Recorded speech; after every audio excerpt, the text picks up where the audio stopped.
Imagine discovering that the story you were taught about human history, its beginning, its purpose, its steady climb toward inevitable progress, was deliberately simplified to protect you from something far more disturbing. A truth that destabilizes everything. A truth that rewrites the timeline. A truth that suggests the world you inherited is not young, but ancient. Not ascending, but cycling. Not on its first attempt, but on its seventh. The truth is not that civilization is young. The truth that waits beneath the academic consensus, beneath the textbooks, beneath the comfortable narratives we tell ourselves about human development, is that humanity has risen and fallen, not once, not twice, but 6 times before us. Think about that for a moment.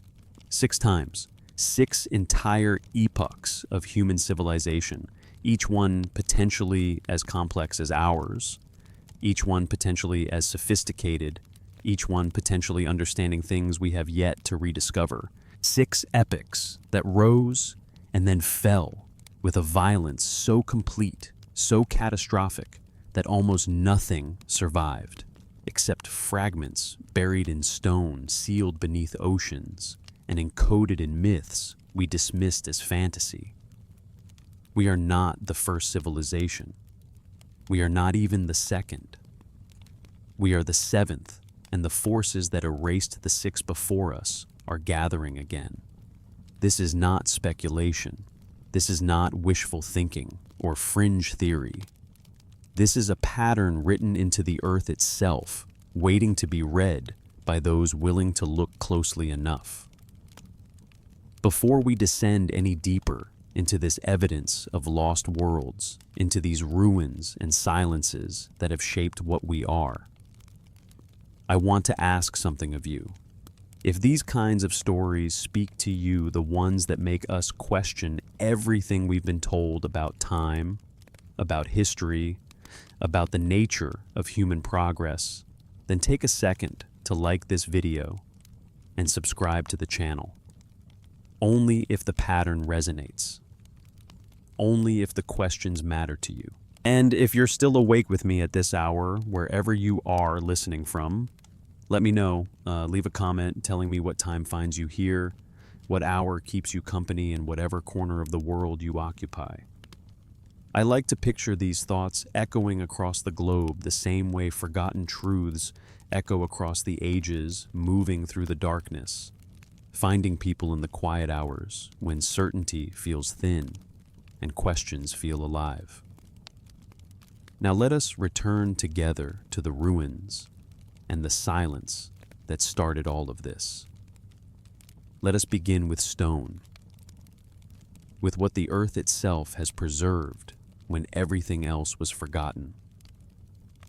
In the highlands of Turkey, where the geography rises toward the sky and ancient trade routes once connected worlds we no longer remember, something emerges from beneath the soil.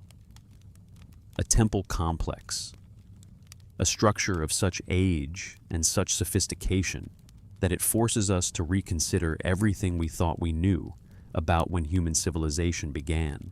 This site is dated to 600 BC, over 11,000 years old, longer ago than the pyramids, longer ago than Sumerian writing, longer ago than the domestication of agriculture in the conventional timeline. The site is called Göbekli Tepe, and it contains massive T-shaped pillars, each one carved from stone with a weight of approximately 20 tons. These pillars are not crude. They are not primitive. They are adorned with predators and geometric symbols arranged in perfect circles, positioned with a precision that speaks of intention and knowledge. Consider what this requires. 20-ton blocks of stone don't move themselves. They require thousands of laborers, or they require technologies we don't understand. They require organization. They require planning that extends beyond immediate survival, beyond season-to-season thinking. They require the ability to envision something complex and then execute that vision across time. They require writing to coordinate the effort, or they require some form of organizational structure so sophisticated that memory and verbal instruction alone could manage the complexity. According to the official timeline, according to what we are taught in universities and schools, the people who built Göbekli Tepe were nomadic hunter-gatherers, barely capable of carving bone, certainly not capable of what stands before us. Yet here the structure stands, real, ancient, inexplicable according to conventional models. There are no practice sites nearby, no earlier attempts showing gradual sophistication, no cultural buildup showing the development of skills over generations. The architecture appears fully realized from the very beginning, as if the knowledge arrived complete, as if it was transmitted rather than developed. And this is not an isolated anomaly waiting in Turkey. This is not a single puzzle piece that might eventually fit into existing models once we understand it better. This is a pattern that repeats across geography, a pattern that repeats across time, a pattern that suggests something systematic is being hidden by the straightforward narrative of human progress. Step back from Göbekli Tepe and look elsewhere. Look across the Mediterranean toward Africa. In the Egyptian Sahara, at a place called Nabta Playa, stone circles emerge from the desert sand. These circles are old. They predate Stonehenge by 1,000 years. They align to the summer solstice with a precision so perfect that it requires generations of continuous sky observation. Generations, perhaps centuries. The builders would need to watch the sun rise in the same location year after year, mark that location, predict the next occurrence, and verify the prediction. This requires not just astronomy, but the will and the organizational capacity to maintain that observation across lifetimes. But here's what troubles the conventional model. These builders, according to the textbooks, left no cities, no evidence of permanent settlement, no writing system, no progressive cultural development that would explain how they acquired this knowledge. Only the alignments remain, only the stone circles perfectly positioned towards celestial events, suggesting knowledge that should not exist, according to our understanding of when such knowledge became possible. The pattern does not stop in Africa. Cross the Atlantic. In North America, at a site called Poverty Point in Louisiana, earthworks form massive concentric ridges. These ridges are not random. They are oriented to celestial events. They were built 300-400 years ago by people who, according to the standard textbooks, lacked the social complexity to organize such construction. No cities developed in that region at that time, no evidence of centralized authority, no hierarchical society. Yet somehow the organization occurred. The labor was coordinated. The vision was realized. Travel further south, to the Andes. Here, blocks of stone weighing hundreds of tons are fitted together without mortar. The cuts are precise. The angles are complex. The placement is perfect. Modern engineers, with all our technology and knowledge, struggle to replicate what was done. They struggle to understand how it was done. The blocks are placed at altitudes where even breathing is difficult, where the air is thin and the cold is intense. How were these blocks moved? Who moved them? What knowledge did they possess that allowed them to accomplish this? Yet no one knows who placed them. No one knows how they did it. The conventional explanations offer only uncertainty. The builders left no writing explaining their methods, no record surviving to tell us their story. Only the stones remain asking their silent questions across centuries. Across the world, the pattern becomes undeniable. The oldest structures are the most sophisticated. Human development does not progress smoothly from simple to complex. It does not show the gradual accumulation of skill that we would expect if humanity was discovering tools and techniques for the first time. Instead, it begins complex and then simplifies. It is as if each culture, each civilization is rebuilding from inherited fragments of something older. Something they understood partially but not completely. Something passed down but not fully explained. The deeper you go into the archaeological record, the more destabilizing the pattern becomes. The closer you examine the evidence, the more the contradictions multiply. The more you are forced to confront a possibility that the institutions of mainstream archaeology try very hard to avoid. Mainstream archaeology tries to reconcile these anomalies. They propose that these dates are wrong, that carbon dating has somehow misfired. Or they suggest that sudden cultural contact brought advanced knowledge to primitive peoples. Or they simply say the structures are misunderstood. But the contradictions keep multiplying, and they all point toward the same uncomfortable possibility. Something existed before the cultures we know, something organized, something that understood astronomy with precision, something that understood engineering and large-scale construction, something that understood how to move massive weights and place them with accuracy, something that ended abruptly and left almost nothing behind except questions that no one wants to answer publicly. What could erase an entire human epoch so completely that not even its name survives? What force could be powerful enough to wipe away a civilization, to silence its languages, to destroy its records, to ensure that its very existence becomes forgotten? Think about this carefully. A single disaster cannot do it. Fire alone cannot accomplish this. The greatest fire, the most devastating conflagration, would still leave some structures standing. Someone would survive. Memories would persist.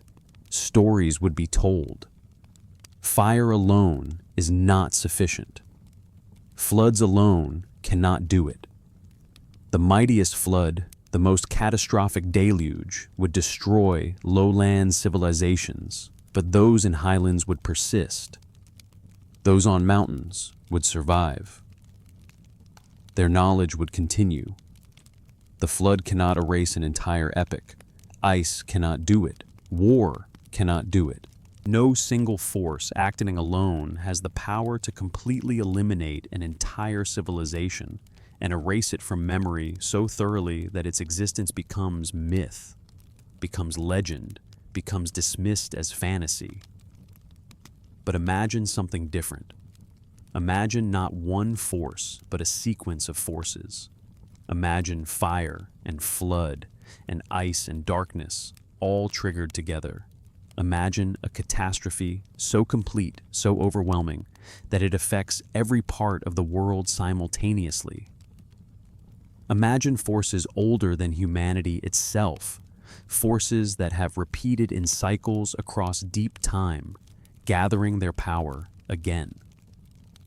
This has happened before, not once, not twice, but 6 times. 6 epochs rose, 6 epochs fell. The pattern repeats. The forces that trigger the cycles move on geological timescales, which means to us they seem sudden, catastrophic, impossible.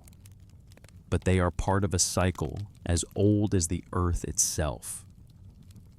Imagine for a moment that human history is not a straight line rising toward the present.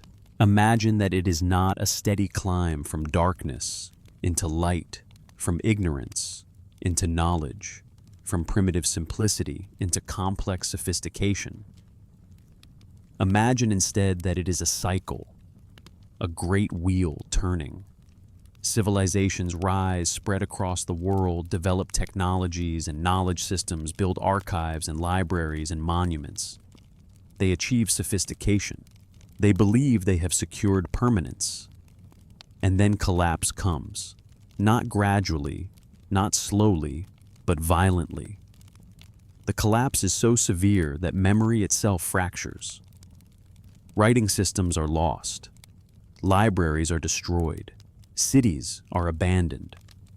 The survivors, those who manage to endure, retreat into high ground and forests and caves, carrying fragments of understanding that they can no longer fully apply. Their descendants born into a stabilized world, but an emptied one, begin again. They invent language anew. They develop tools. They domesticate plants and discover agriculture.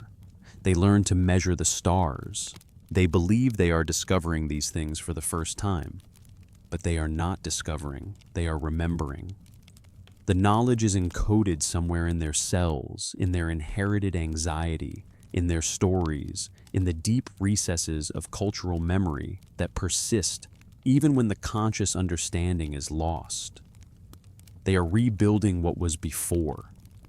Suddenly, when you consider this possibility, the myths make sense. The myths that seemed like fantasy. The myths that scholars explained away as primitive attempts to understand natural phenomena. The flood stories shared by Sumerians and Aboriginal Australians and Norse cultures and the Maya and dozens of other societies separated by oceans and separated by millennia. These stories are told independently. They could not have copied from each other. They came to remarkably similar conclusions about what happened. A great deluge, a reset, a catastrophe that nearly ended humanity. The tales of skyfire and ash that darkens skies. The legends of a burning sky. The stories of darkness at midday. These are not metaphorical descriptions of sunsets or eclipses. These are accounts of ash in the atmosphere blocking the sun. These are descriptions of impact events. These are records of catastrophe. The legends of wandering teachers who arrive after the catastrophe and show survivors how to plant, how to build, how to measure the stars. These are not fantasies invented by primitive peoples trying to explain why they had certain knowledge. These are trauma memories. These are accounts of real events passed orally across tens of thousands of years, encoded in story, because writing had not yet returned. Because in the immediate aftermath of catastrophe, writing systems are lost. The knowledge of how to maintain them is lost. So, memory must be preserved orally, through story, through ritual repetition. If this is true, and the evidence increasingly suggests it is, then we are living in the seventh cycle of human civilization. The seventh, not the first, not the second, but the seventh. And the evidence of the 6 epochs before us exists. It is real. It is waiting to be fully acknowledged. Some of it flickers beneath the waves in the shape of submerged ruins we can barely see. Some of it waits beneath deserts that were once green and fertile. Some of it is locked inside mountains, visible only to those who know what to look for. Some of it is preserved in ice cores, waiting for those with the knowledge to read it. And some of it remarkably is encoded in our own DNA, preserved in our genetic code, as a record of what our ancestors experienced. Evidence that few institutions are willing to bring into full light, because the moment mainstream archaeology and mainstream science acknowledge what the evidence clearly shows, the world will be forced to confront a truth that destabilizes everything we assume about progress and permanence. Everything we believe about the stability of our civilization, everything we tell ourselves about the future. If we are in the seventh epoch, then the question becomes unavoidable. Why were there 6 epochs before this one? What triggered their collapse? And most importantly, what triggers the collapse of each epoch? What is the cycle? What are the forces that reset human civilization approximately every 1,000 years or so? The timeline is not precise. The cycles are not perfectly regular, but they are real. They are measurable.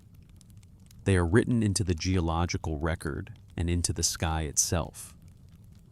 The ice cores tell a story that few people read closely. Layers of ice deposited year by year contain bubbles of ancient atmosphere. The composition of those bubbles tells us what the air was like thousands of years ago. The temperature, the oxygen levels, the presence of ash and particulates. And the record shows sudden changes, sudden shifts from stable conditions to catastrophic conditions and back again, not gradual warming or cooling, but rapid shifts that would have been catastrophic for civilizations dependent on stable agriculture and stable climate. The geological record shows evidence of massive floods, not from rainfall, which could occur in one place, but not everywhere, but from something else, from impacts, from massive releases of water that suggest something extraordinary happened, something that moved water across continents, something that triggered tsunamis and flooding that would affect the entire world. The myths encode this knowledge in story. The indigenous peoples of the world, those who maintained unbroken cultural traditions for thousands of years, carry in their stories descriptions of what happened during the previous epochs. They describe the sky turning black. They describe rain that falls for days without stopping. They describe earthquakes that split the earth. They describe fires that consume forests. They describe a time of great cold and hunger. These are not metaphors. These are memories encoded in story, because that is how memory persists without writing. Ask yourself a simple question. Why would so many cultures, so many peoples, separated by geography and time, tell virtually identical stories about catastrophe? Why would Aboriginal Australians who had no contact with the Americas tell flood stories similar to those of the Maya?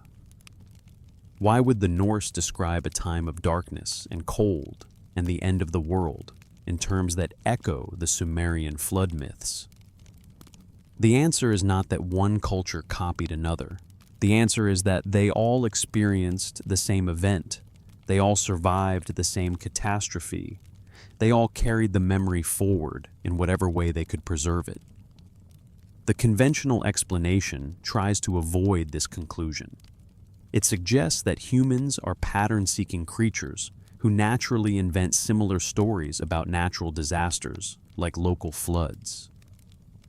But this does not explain why the stories are so specific, why they describe not just flooding, but also fires and darkness and cold, and the arrival of teachers who show the survivors how to rebuild. These are not generic disaster stories. These are specific accounts of specific events. If this is true, and the evidence increasingly suggests it is, then we are living in the 7th cycle of human civilization. The 7th, not the 1st, not the 2nd, but the 7th.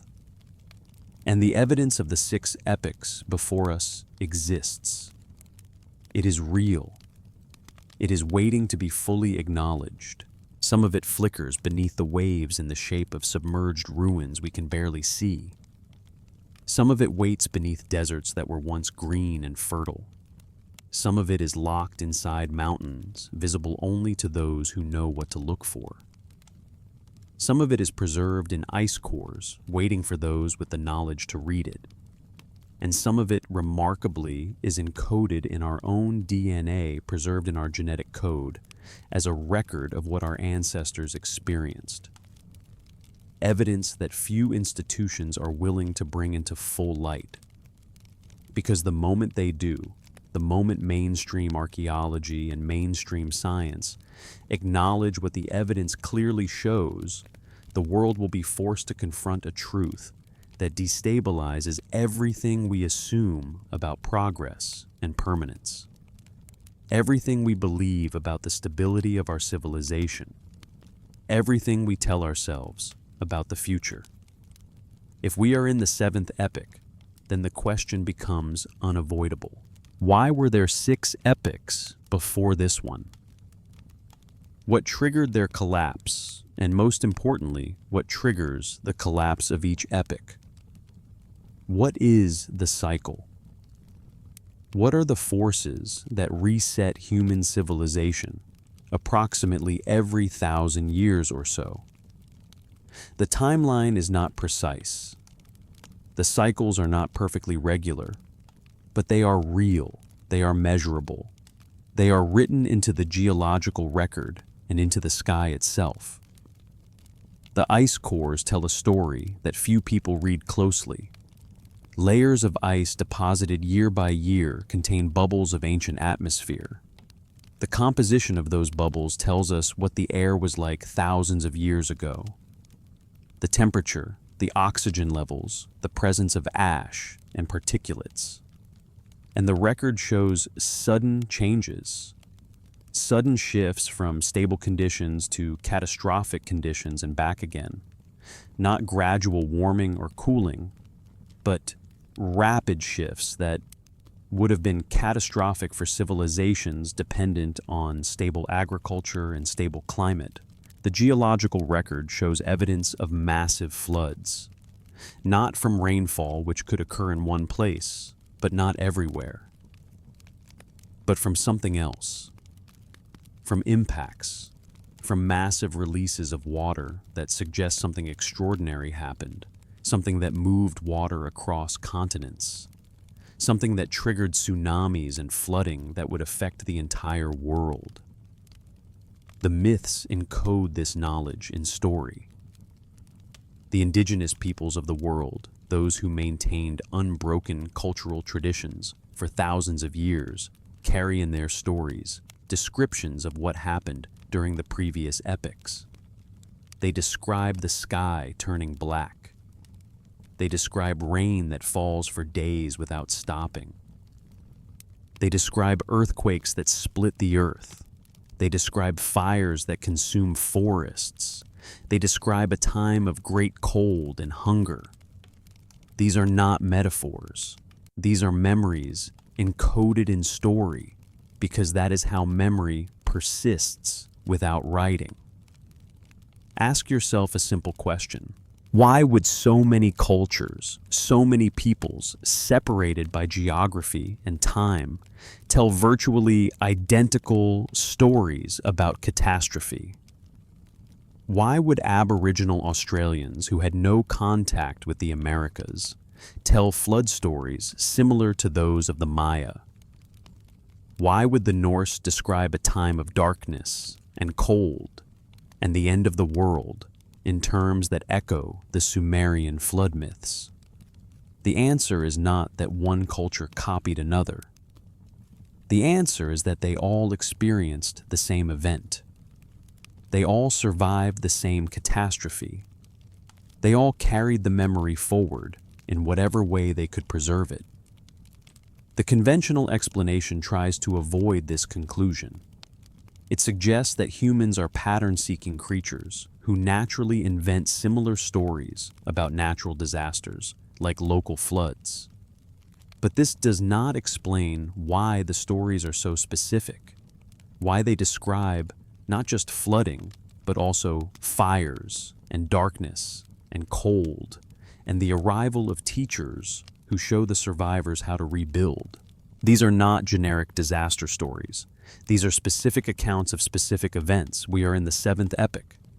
And the evidence suggests that the cycles do not care about human intention or human achievement. They do not care whether we want to continue. They do not wait for us to be ready. They simply turn.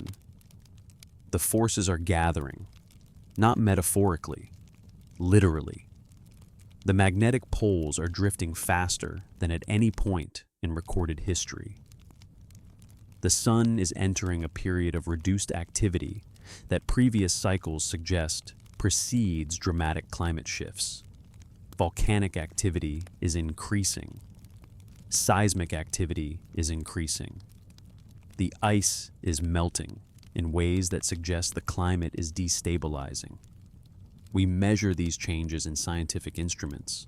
We see them in the data, but we do not yet fully understand what they mean. We do not yet fully appreciate that we might be seeing the beginning of the cycle turning. We might be seeing the warning signs that the stability we have relied on is ending. We might be witnessing the first tremors of the transition from the seventh epoch to the eighth. The question is not whether the transition will occur. If the pattern is real, if the cycle is genuine, then the transition will occur. The forces do not ask permission. They do not wait for human readiness. They simply move according to their own rhythms, their own patterns, their own cycles. The question is what we do with this knowledge. The question is what we preserve. The question is whether the eighth epoch rises from the ruins of the seventh, with almost all knowledge lost again, or whether it emerges from something different. Whether it emerges from an intentional transformation that preserves what matters most. Think about what the survivors of the sixth epoch lost. Think about the civilizations that had risen before the catastrophe that ended that epoch. What knowledge did they possess? What technologies? What understanding of the world? All of it was lost, almost completely erased, recovered only in fragments, only in hints, only in the deeply submerged ruins that we are only now beginning to discover. We are in a position that the survivors of the sixth epoch did not have. We have the knowledge of what happened before. We have the myths that describe the cycles. We have the science that explains the forces involved. We have the technology to preserve knowledge in multiple formats, in multiple locations, in ways that could survive catastrophe. We have the capacity to think about preservation, about what matters most, about what should survive if the worst occurs. But we do not have much time. If the pattern is real, if the forces are indeed gathering, if the cycle is indeed turning, then the transformation could come within this generation or the next. It could come in decades. It could be centuries away. We do not know the precise timing, but we know from the pattern that it will come. And we know that what we preserve now, what we document now, what we protect now, will be what the survivors have to work with, will be what the eighth epoch inherits. The responsibility is extraordinary. We are not living in ordinary times. We are living at the threshold of a transition. We are living at the moment when one epoch is ending and another is beginning. We are living at the singular moment when humanity, for the first time, might understand the pattern while it is happening. We might be the first civilization to know what is happening while it happens. The first to be able to intentionally preserve knowledge across the discontinuity. The sixth epoch did not have this knowledge. The fifth epoch did not have this knowledge. None of the six epochs before us understood the pattern because the evidence of what happened before them was too scattered, too broken, too encoded in myth and geology in ways that made the message nearly unrecoverable. But we have recovered enough of it. We understand enough. And we are beginning to see the pattern clearly. What do we do with this understanding? What do we preserve? What matters most? These are the questions that begin to emerge as we sit with the knowledge of the cycles. These are the questions that demand our attention in the quiet hours when the ordinary concerns of daily life fade and we can think about something larger. The first thing to understand is that preservation cannot depend on the institutions that exist now. Institutions collapse, governments fall, libraries burn, digital systems fail when the infrastructure that supports them fails. The archive of human knowledge that currently exists, the internet, the books, the data centers, all of this could be lost if the cycle turns dramatically. We have seen this before. We have evidence of it in the previous epochs. Great repositories of knowledge existed, great centers of learning, and then catastrophe came, and almost none of it survived. The knowledge that has survived the cycles is knowledge that could survive anything. It is knowledge that could be preserved in the human mind. It is knowledge that could be transmitted orally. It is knowledge that could be encoded in story in such a way that it could persist through generations of disruption. The myths are themselves a form of preserved knowledge. They are encoded lessons. They are stories that contain within them the information necessary to begin again. How to plant, how to build, how to measure the stars, how to maintain social structures, how to create laws. This is not to say that we should abandon written knowledge or digital preservation. We should not. We should continue to document everything. We should continue to preserve what we know in as many formats and as many locations as possible. But we should also recognize that the knowledge most likely to survive catastrophe is knowledge that exists in multiple copies, in multiple minds, in multiple traditions. Knowledge that is embedded in cultural practices. Knowledge that is performed and repeated and transmitted in ways that don't depend on external systems. The second thing to understand is that preservation of knowledge is not the same as preservation of civilization. Civilization itself may not survive the cycle intact, but knowledge can. Human capacity can. The ability to begin again can. These are what matter most. These are what should be preserved. Not the comfort of our current systems, not the conveniences of modern life, not the power structures that currently exist, but the knowledge, the capacity, the ability to survive and rebuild and pass forward what matters most. The third thing is that this is not a time for panic. The cycle does not care about human emotion. It does not care about fear or optimism. It simply turns. Fear is not useful. Optimism is not useful. What is useful is clarity, understanding, preparation, the ability to think through what would be necessary to preserve knowledge and capacity across a discontinuity. The ability to document what we know in ways that could be understood by those who live in very different circumstances from us. The myths that survive the cycles are valuable precisely because they could be understood by people living in very different circumstances. A story about how to measure the stars is useful, whether you are living in a post-catastrophe world or a pre-catastrophe world. A story about how to plant crops is useful in multiple contexts. A story about how to organize a society is useful, whether the society is recovering from catastrophe or building for the first time. The myths are not dated. They are not tied to specific technologies or specific political systems. They are universal. We could create new myths. We could encode modern knowledge in forms that could survive the loss of technology. We could document the principles of science in ways that could be understood by people living without electricity or computers. We could create records that would be valuable in multiple timescales and multiple contexts. This is not something that mainstream institutions are likely to do. It is not something that governments are likely to fund. It is not something that fits within existing frameworks of knowledge preservation.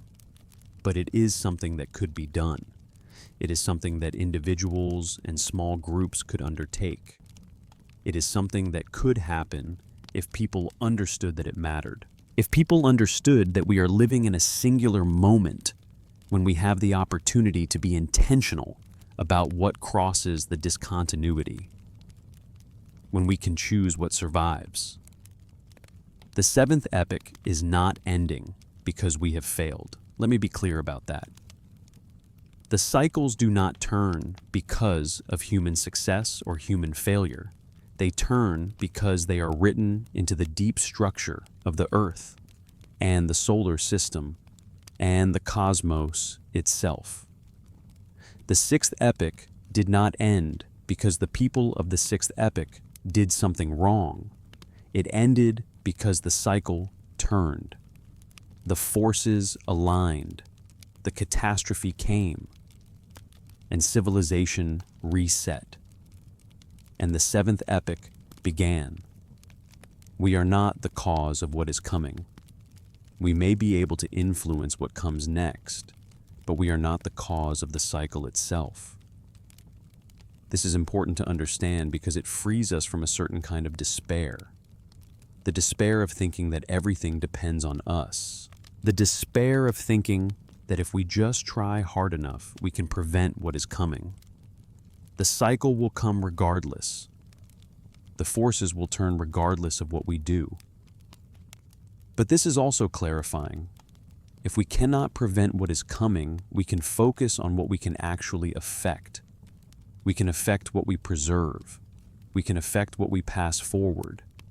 We can affect what knowledge, what capacity, what understanding is available to those who come after. We can be intentional about that in ways that we cannot be intentional about preventing the cycle itself. The question is not whether the transition will occur. If the pattern is real, it will occur. The question is whether the eighth epoch rises from the ruins of the seventh, or whether it emerges from an intentional transformation that preserves what matters most. Whether the survivors of the transition stumble forward in darkness, trying to rediscover what was lost, or whether they inherit enough knowledge and capacity to accelerate their recovery. This is the opportunity of the seventh epoch. This is the singular moment. Previous epochs did not have this opportunity. They did not understand the pattern. They did not know that catastrophe would come. They could not intentionally prepare for what they did not understand. But we can. We do understand. We see the pattern. We see the evidence. We see the cycle. And we can choose to act on that understanding. What does acting on that understanding mean? It does not mean doomsday prepping in the conventional sense. It does not mean hoarding supplies or building bunkers. It means preserving knowledge. It means ensuring that key information is stored in multiple formats in multiple locations. It means transmitting that knowledge to multiple people so that it exists in multiple minds. It means creating redundancy in knowledge, the way that nature creates redundancy in living systems. A single seed can contain the knowledge to grow a plant. The knowledge is encoded biologically. If you lose the seed, you can still potentially grow a plant. If you have other seeds, if you have hundreds of other plants, if you have a network of gardeners who understand how to grow plants. The knowledge persists through redundancy. The knowledge persists because it exists in multiple copies. The knowledge persists because it exists in a network of understanding. This is what we should be doing with human knowledge. Not consolidating it in central repositories that could be destroyed, but distributing it, encoding it in multiple formats, transmitting it to multiple people, creating networks of understanding that could persist even if individual members of the network were lost, creating cultures and traditions that preserve knowledge through practice and repetition, not just through records and documentation. This is what the indigenous cultures of the world have done. They have preserved knowledge through practice, through ceremony, through story, through the transmission of understanding from elder to younger generation. This knowledge has survived thousands of years. It has survived attempts to suppress it. It has survived the disruption of technological society. It has survived because it is deeply embedded in culture and in the human mind. This is the model that we should look to. The knowledge that survives is knowledge that is alive, knowledge that is practiced, knowledge that is part of how a culture understands itself and functions. Not knowledge that is locked away in books or data centers, but knowledge that is active in the world. Knowledge that is repeated and refined and transmitted through living practice. This is what the myths represent. This is what the stories encode. This is the knowledge that made it through the previous cycles. As you sit with this understanding, as you allow it to settle into your consciousness, the ordinary concerns of daily life may begin to look different. The rush, the hurry, the pressure to accumulate and acquire and achieve. These things may feel less urgent when you understand that you are living in a cycle. When you understand that epochs turn. When you understand that what matters most is not what you accumulate, but what you preserve and pass forward. This does not mean that you should abandon responsibility or effort. It does not mean that you should stop working or stop engaging with the world. It means that your effort might be directed differently. Your energy might be focused on something larger than personal accumulation.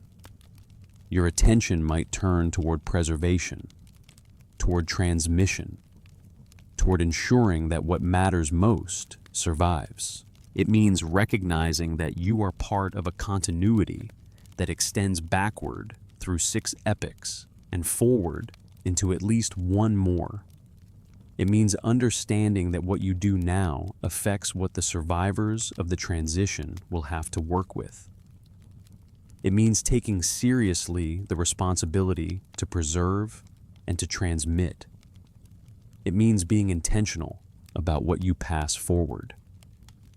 The 7th epoch is approaching its transition, not because we have failed, not because we have succeeded, but because cycles turn. The forces that shaped the previous epochs are shaping this one. The pattern is repeating, and we are fortunate enough to understand what is happening while it happens. To see the cycle clearly, to have the knowledge to prepare. The question is whether we will take that knowledge seriously, whether we will act on it, whether we will prioritize the preservation and transmission of what matters most, whether we will create the redundancy and the networks that would allow knowledge to persist across the discontinuity, whether we will be the first epoch to intentionally shape what the next epoch inherits. This is the choice before us, not the choice of whether the transition occurs.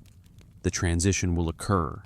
The choice is what we do with the knowledge that we have, what we preserve, what we transmit, what survives the discontinuity and becomes the foundation for what comes after. This is the true significance of living in the 7th epoch. This is the opportunity. This is the responsibility. The forces that shape epochs move slowly by human measures, but swiftly by geological ones. They do not wait for readiness or permission. They do not check to see if humanity feels prepared. They simply turn according to their own rhythms, according to their own cycles, according to the deep patterns written into deep time.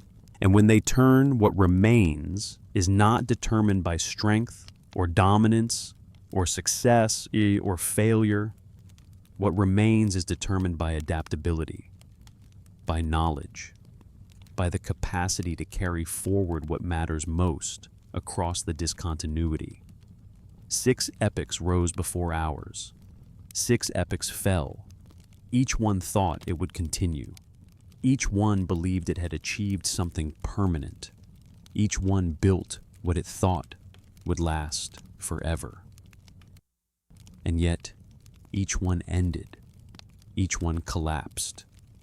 Each one left almost nothing behind except fragments and myths and questions.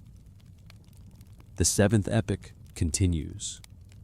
We are living in it. We are part of it. We are the people who will experience its ending or pass the transition to those who come after us. The 8th epoch waits somewhere in the distance, whether decades away or centuries away. It is neither promised nor prevented. Its form will be determined by choices we make and forces we cannot control woven together in patterns we are only beginning to understand. What will the 8th epoch inherit from us? What knowledge will it have? What capacity will it possess? What will survive? These are the questions that emerge as we sit with the pattern of the cycles. These are the questions that become urgent when we understand that we might be the first epoch to be intentional about what crosses the discontinuity. The transition will not be comfortable. If the pattern holds, if the cycle is real, then the transition will be catastrophic. The climate will destabilize. Crops will fail. Societies will collapse. The comfortable structures that we have built will fail. The infrastructure that we depend on will break down.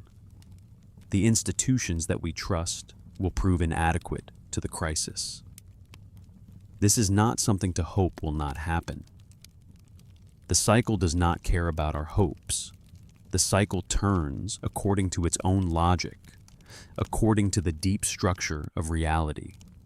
We cannot prevent it. We can only prepare for it. We can only be intentional about what we preserve.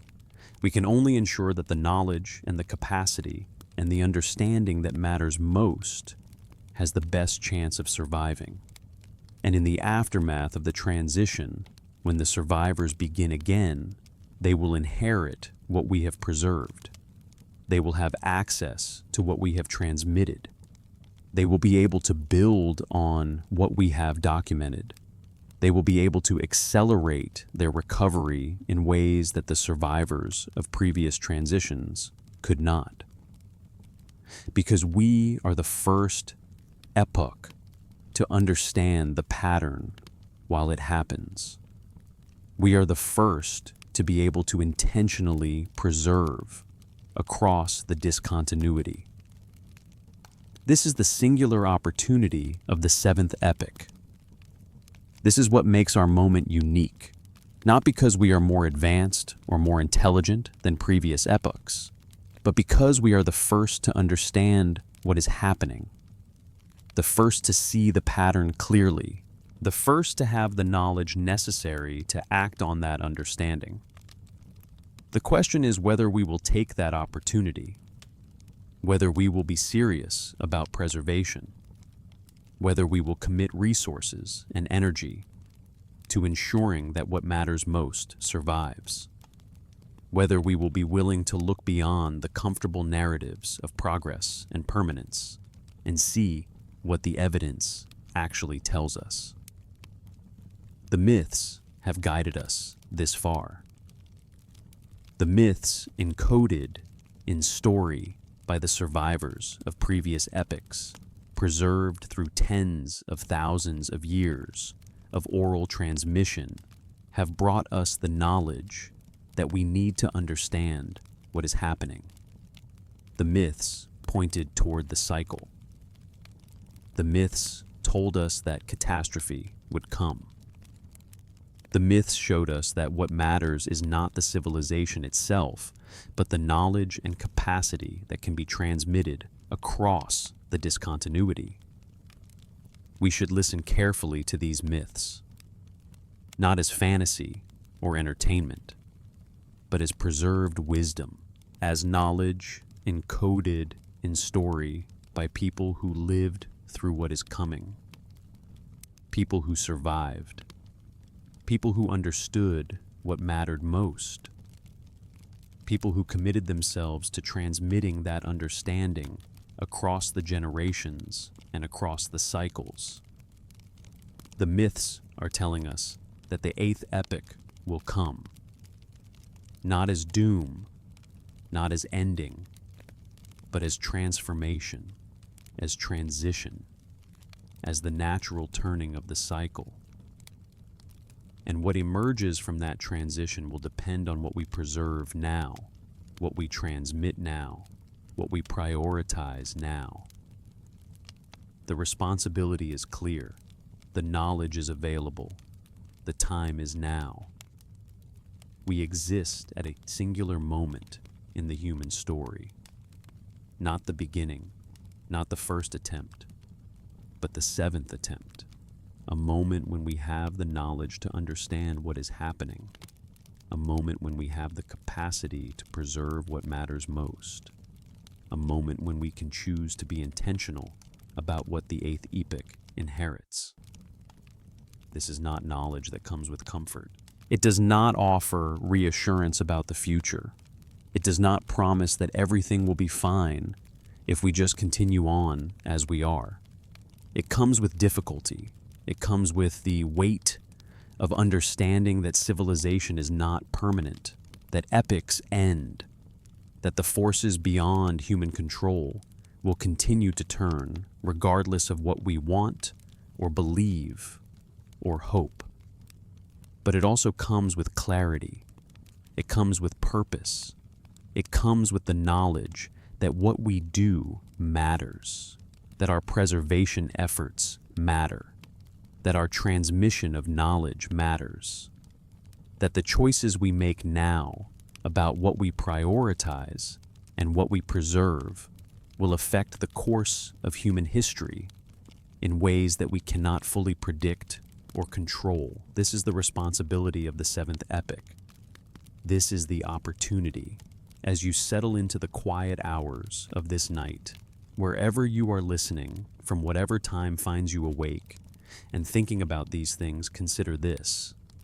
You exist at a singular moment in the human story. You live within an epoch that has begun to recognize the pattern of epochs. You are part of the first generation to potentially understand what is happening while it happens. That recognition does not come with instructions or guarantees. It does not come with a clear blueprint for what to do or how to prepare. It comes only with responsibility. The responsibility to remember what those before us could not, to preserve what they lost, and to approach the future with the awareness that our world, for all its complexity and achievement, is more fragile and more ancient than we were taught to believe.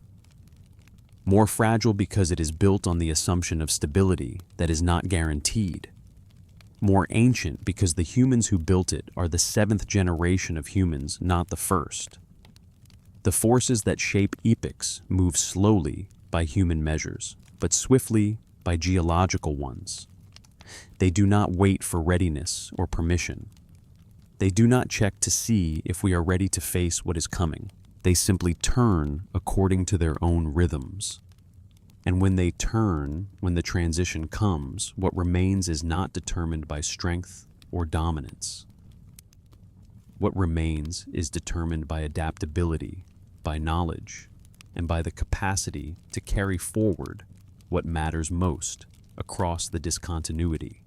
6 epochs rose before ours. 6 epochs fell. The 7th continues. And somewhere in the distance, whether decades away or centuries away, the 8th waits. It is neither promised nor prevented. Its form is determined by choices we make and forces we cannot control, woven together in patterns we are only beginning to understand. What we preserve now will shape what the eighth epoch inherits. What we transmit now will determine what knowledge survives. This is not a burden. This is not a curse. This is the opportunity of the seventh epoch. This is the singular moment when we can be intentional about what crosses the discontinuity, when we can choose to preserve knowledge in ways that will allow the eighth epoch to build more quickly, to understand more deeply, to avoid the mistakes of recovering from catastrophe without any guidance. We are the bridge between epochs. We are the transmission point. We are the ones who understand the pattern. We are the ones who can act on that understanding. We are the ones responsible for what the eighth epoch inherits. This is the weight of the moment. This is the clarity of the opportunity. Rest well and remember that you are living through deep time. Even if the days feel ordinary, even if the pace of life feels like a normal rhythm, the earth remembers longer than we do. The cycles turn on timescales that dwarf human lifetimes. The epochs rise and fall according to forces that we can barely perceive. And yet, we are here. We are alive. We understand what is happening. We have the opportunity to act on that understanding. And the cycle turns.